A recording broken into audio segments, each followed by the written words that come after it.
ভোরবেলা উঠে গেছি, বোনের আজকে বাড়ি যাবে যাবে করছিল। উঠে কোনো রকমে মুখটা ধুয়ে আমি মানে রান্নাঘরে নেমে পড়েছি। তো রান্নাঘরে কেন এসছি সেটা দেখানোর জন্য দেখছি, ওয়েট অ্যান্ড ওয়াচ। পিঠেও পাটিসাপটা পিঠে খাবে খাবে করছিল, আর মানে একদম পুরো মায়ের মতো বোন দেখে ও এখন উঠেছে, বাথরুম উঠে বলছে দিদি তুই পুরো মায়ের মতো পিঠে বানাতে পারিস। এটা শুনে বেশ ভালো লাগলো, কারণ আমার মা বলতো যে আমার মতো অন্তত একজন শেখ, নয় তো তোদের কে খাওয়াবে বানিয়ে। সত্যিই তাই, মা ছাড়া তো পৃথিবীতে কেউ থাকে না। আর আমরা কারোর ভরসাও করি না, সত্যি কথা বলতে ঠাকুরের ভরসায় থাকি। তো এই হচ্ছে পিঠে, এই যে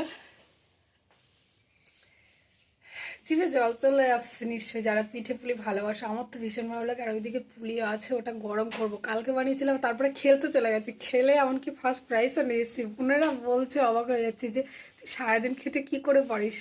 পারতে হয়, এটাই হচ্ছে কথা। এনার্জিটা আসে কী করে আমি জানি না। তো যাই হোক, কেমন হয়েছে পিঠেগুলো অবশ্যই জানি।